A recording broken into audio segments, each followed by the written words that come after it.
Hello everyone, welcome to triple S. I hope आप सब अच्छे से होंगे। This is lecture number third and part two, physical division of India के ऊपर जो हम एमसीक्यू कर रहे हैं। कल हमारा ज़्यादा फोकस हिमालयाज के ऊपर था और आज जो है हम बाकी जो फिजियोग्राफिक यूनिट्स हैं इंडिया के, उसके ऊपर हमारा फोकस रहेगा। तो शुरू करते हैं। क्वेश्चन नंबर 1 आपकी स्क्रीन के ऊपर ये रहा। Which of the following sequences present the correct location of the ranges in the Satpura region west to east. तो सतपुरा की अगर हम बात करें, जो सतपुरा रेंजेस है हमारी, तो आपको मालूम होगा सतपुरा में अलग अलग माउंटेन रेंजेस आती हैं। ठीक है, महादेव हिल्स आती हैं, मेकार रेंजेस आ जाती है, राजपीपली हिल्स आ जाती हैं। तो आपने इनको ऐसे अरेंज करना है। कैसे? वेस्ट टू ईस्ट की सबसे पहले यहाँ पे कौन सी आ जाएगी, फिर यहाँ पे कौन सी आ जाएगी और फिर यहाँ पे कौन सी आ जाएगी। चलो इसको सॉल्व करो, नीचे कमेंट सेक्शन में लाइव चैट में आंसर करो इसका। शाबाश। Question number 1।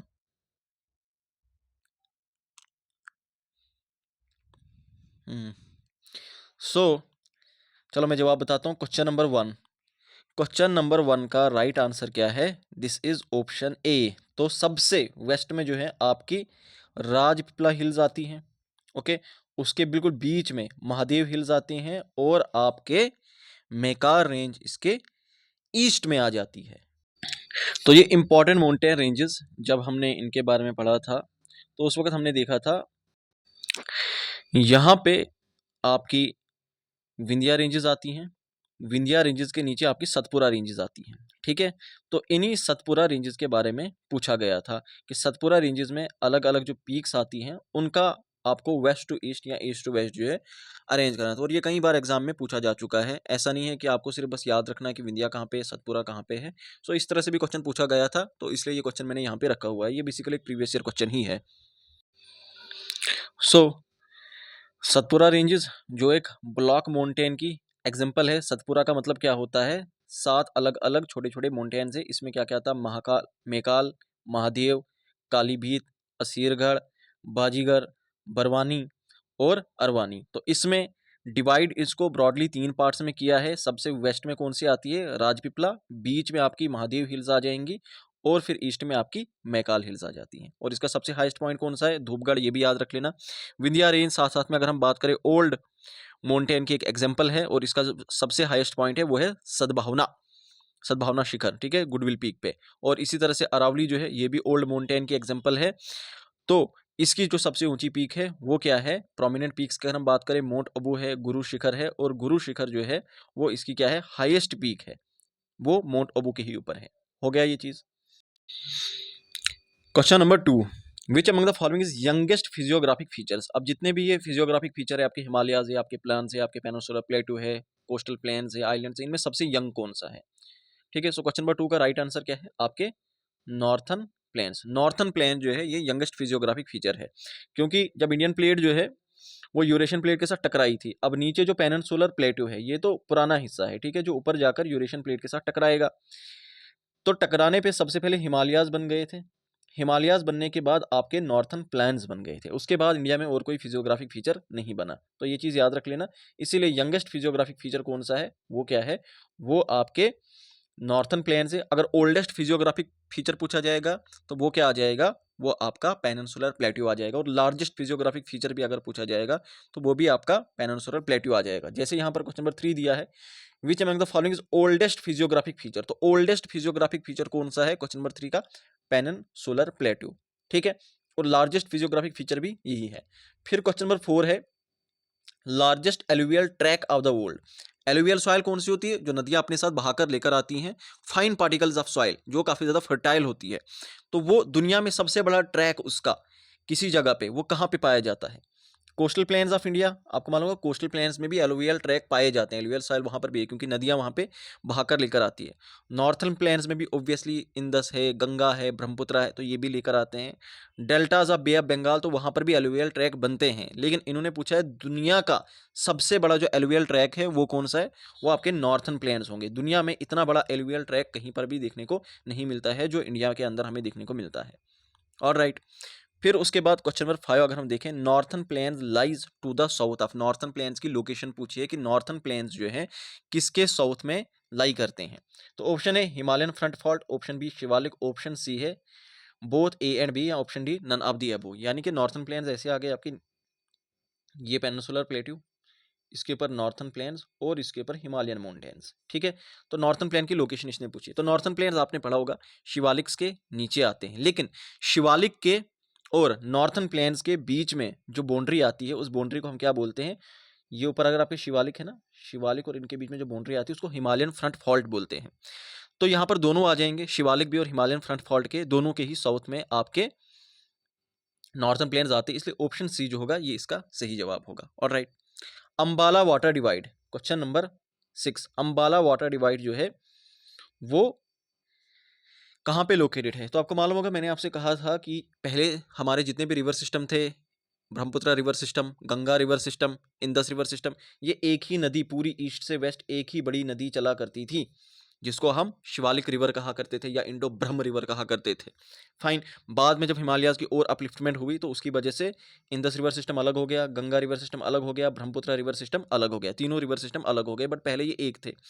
तो यहाँ पर इसने पूछा है कि इंदस रिवर सिस्टम इस तरह से यहाँ पे चला गया, ठीक है, गंगा रिवर सिस्टम यहाँ आ जाएगा, तो इनको अलग करने वाली जो जगह है, जो चीज़ है, वो कौन सी है? उसको हम बोलते हैं अंबाला। तो अंबाला कहाँ पर है? अंबाला बेसिकली एक अपलिफ्टेड एलिवेटेड एरिया है, एक तरह का प्लेट्यू समझो, जो इनको अलग करता है। तो वो कहाँ पे लोकेटेड है? एग्जैक्टली हरियाणा के अंदर लोकेटेड है। Outer limit of flood plains, तो फ्लड प्लेन्स के बारे में भी हमने पढ़ा था। फ्लड प्लेन जो है एक इंपॉर्टेंट फीचर है आपके नॉर्थन प्लेन्स का। तो वहां पर बता रहा है कि आउटर लिमिट जो होती है ना, मैक्सिमम जब फ्लड आता है किसी भी नदी में, तो मैक्सिमम वो कौन से बॉर्डर को जाकर टच करता है, उस आउटर लिमिट का नाम पूछा है, क्वेश्चन नंबर 7। तो उसको क्या बोलते हैं? ब्लफ लाइन कहते हैं। ये एक फ्लड प्लेन है। यहाँ पे इस चैनल में अगर नदी चलती है, साथ में जो मलबा इकट्ठा होता है उसको लेवी बोलते हैं, ठीक है। और बिल्कुल एंड पे जो लिमिट होती है, जहाँ तक फ्लड के टाइम पे वो पहुंचती है, उसको क्या बोलते हैं? उसको ब्लफ लाइन कहते हैं। Question number 8, arrange the following from south to north. तो जिस तरह से हिमालयन रेंजेस हम पढ़ते हैं ना कि सबसे ऊपर आपके ट्रांस हिमालयाज आ जाएंगे, फिर ग्रेटर हिमालयाज आ जाएंगे, मिडिल हिमालयाज आ जाएंगे, आउटर हिमालयाज आ जाएंगे, है ना। तो इनको हम अरेंज करते हैं। इसी तरह से आपको पता होगा, हमने जब नॉर्थन प्लेन्स के बारे में पढ़ा था तो उस वक्त भी हमने देखा था कि नॉर्थन प्लेन्स को भी हमने अलग अलग एरियाज में डिवाइड किया हुआ है, जो कि कुछ ऐसे आता है। सबसे ऊपर वाली जो बेल्ट आती है उसको हम क्या बोलते हैं? ऊपर वाली बेल्ट, उसको हम बोलते हैं भाबर। क्या बोलते हैं? उसको बोलते हैं भाबर। भाबर के नीचे कौन सा एरिया आता है? भाबर के नीचे तराई आता है। तराई के नीचे कौन सा एरिया आता है? तराई के नीचे आता है एलवीएल। तो एलवीएल में भी ओल्ड एलवीएल और न्यू एलवीएल, ठीक है। तो हिमालय से जब नदियां आती हैं, सबसे पहले जो बड़े बड़े बोल्डर्स वो अपने साथ लेकर आई होती, बड़े बड़े जो पत्थर होते हैं, तो भाबर बेल्ट बनती है। फिर उसमें से जो जब नदियां वहां से निकलती है, अंदर से सीप करके निकलती है, अंदर से निकलती है, यहाँ पे नदियां डिसअपियर होती हैं। तराई रीजन में, मार्शी रीजन जो होता है, जैसे कि काजीरंगा नेशनल पार्क आपने देखी होगी, वहां पर किस तरह दलदली इलाका होता है, तो वैसे वाले रीजन, तराई रीजन, मार्शी एरिया, ठीक है। फिर उसके बाद जो आता है आपके एलुवियल ट्रैक, वहां पे शुरू हो जाते हैं। तो उसमें भी मैंने आपको कहा था ऐसे याद रखना, BON के याद रख लेना, ठीक है। भांगर ओल्ड एलुवियम, ठीक है, और न्यू एलुवियम को खादड़ बोलते हैं। तो पहले क्या आ जाएगा? भांगर आ जाएगा, और न्यू एलुवियम जो हर साल नदियां लेकर आती हैं, डिपॉजिट करती जाती हैं, उसको क्या बोलते हैं? खादड़ बोलते हैं, ठीक है। तो इस तरह से ऊपर भाबर, तराई, एलुवियम, ठीक है। तो इस हिसाब से सही जवाब क्या बन जाएगा क्वेश्चन नंबर 8 का? क्वेश्चन नंबर 8 का ऑप्शन ए, एलुवियल प्लेन। फिर उसके बाद क्या आ जाएगा? तराई रीजन आ जाएगा, मार्शी रीजन, और फिर उसके बाद क्या आ जाएगा? भाबर। क्यों? क्योंकि इन्होंने क्या बोला है? साउथ टू नॉर्थ बोला, नीचे से करना है ऊपर के लिए, ऊपर से नीचे नहीं करना। अगर नॉर्थ टू साउथ पूछा होता, फिर सबसे पहले हम क्या करते हैं? भाबर, फिर तराई आता, फिर एलुवियल आता, लेकिन इन्होंने नीचे से बोला है ऊपर के लिए, तो नीचे से सबसे पहले एलुवियल आएगा, फिर तराई आएगा, फिर भाबर आएगा, इसलिए ऑप्शन ए जो है ये सही जवाब है। Porosity is an important, is the most unique feature. Porosity जो है किसका एक यूनिक फीचर देखने को मिलता है? पोरोसिटी समझते हो ना, जहां पर नदियां जो है, क्योंकि बहुत बड़े बड़े पोर्स होते हैं, बहुत बड़े बड़े पत्थर होते हैं, जिनके अंदर नदियां जो है वो डिसअपियर हो जाती हैं, और फिर तराई रीजन में वो सामने आ जाती हैं। तो फिर किसका इंपॉर्टेंट फीचर होगा ये? ऑब्वियसली क्वेश्चन नंबर 9 का जवाब क्या होगा? भाबर। भाबर में नदियां डिसअपियर करती हैं पोरोसिटी की वजह से, ठीक है। Question number 10, saline and alkaline soil in Haryana, Punjab and UP is called as, इस सॉइल को क्या बोलते हैं? क्वेश्चन नंबर 10, रह या कलर, बी और ऑप्शन डी आ जाएगा आपका सही जवाब। फाइन, और ये चीज़ मैंने दिखाई थी, यहाँ पर क्या होता है? इंपॉर्टेंट फीचर कैपिलरी एक्शन से किस तरह से नीचे से पानी ऊपर इवेपोरेट होता है, और इवेपोरेट होने के बाद सफ़ेद किस्म की जो पापड़ी जम जाती है, जैसे हमें ईंटों पे भी देखने को मिलती है। Question number 11, the region between Beas and Sutlej. Doab के बारे में पूछा है कि ब्यास और सतलुज के बीच में जो दोआब है, उस दोआब का नाम क्या है। Question number 11, Bist Doab. क्या है? बिस्त दोआब। ठीक है, इसी तरह से ब्यास और रावी के बीच में जो है वो क्या है, बारी दोआब है। जच दोआब जो है आपका चिनाब और झिलम के बीच में है। रचना दोआब मुझे बताना, रचना दोआब कहाँ पर है? सारे दोआब मैंने करवा लिए हैं ना। Khadar rich flood plains are known as खादड़।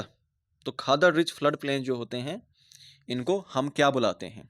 Question number 12, Khadar rich flood plains are known as betlands or bets. Punjab के अंदर Chota Nagpur plateau cover mostly the area. तो छोटा नागपुर प्लेटू मैंने सारे प्लेटूज पढ़ाए हैं। छोटा नागपुर प्लेटू, आपका बुंदेलखंड प्लेटू, बंगेलखंड प्लेटू, मारवाड़ प्लेटू, मेवाड़ प्लेटू, जितने बड़े छोटे प्लेटू से सारे मैंने करवा दिए। कौन सा प्लेटू कहाँ पर है बता दिया है। अब छोटा नागपुर प्लेटू इन्होंने पूछा है, तो छोटा नागपुर प्लेटू कहाँ पर है ज्यादातर, मतलब कौन सा एरिया ये कवर करता है। क्वेश्चन नंबर 13 का राइट आंसर ऑप्शन ए, ज्यादा एरिया झारखंड और छत्तीसगढ़ का। इसमें भी अगर पूछा जाएगा सबसे ज्यादा तो झारखंड आ जाएगा।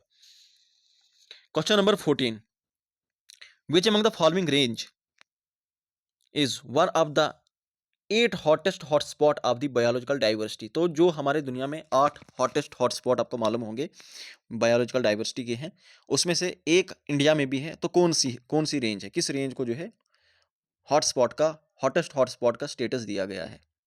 Question number 14, western Ghats. क्या है? वेस्टर्न घाट्स, एंडेमिक क्रॉन भी इसे हम कहते हैं।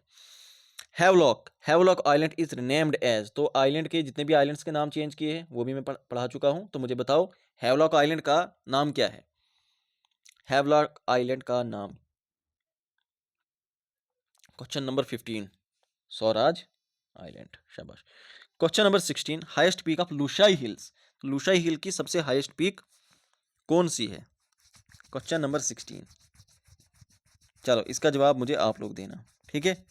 उसका मैं दूसरा नाम बताता हूँ, उसको ब्लू माउंटेन्स भी कहते हैं। क्या कहते हैं? ब्लू माउंटेन्स भी कहते हैं। तो बस अब आप लोग कमेंट सेक्शन में मुझे इसका नाम बताना, ठीक है। आप लोग कहते हो बहुत लंबा करता हूँ मैं क्लास को, तो इसको आज मैंने ब्रीफली रख दिया, ठीक है। तो बाकी कल हम वर्ल्ड ज्योग्राफी रिवाइज करके आना। जो नोट्स मैंने प्रोवाइड किए हैं ना, बस उनको ही रिवाइज करना। इधर उधर ज़्यादा करने की ज़रूरत नहीं है, बिल्कुल ब्रीफली, ज़्यादा डेप्थ में नहीं जाना। जितना दिया है बस उतना उसको याद करना।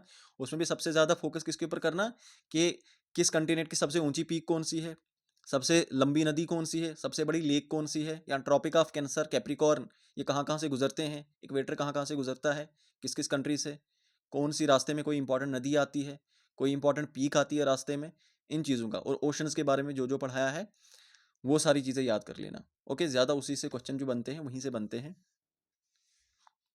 तो ज़्यादा उसको डेप्थ में नहीं करना, जितना करवाया है उतना काफ़ी है, ठीक है। तो thank you so much and take care.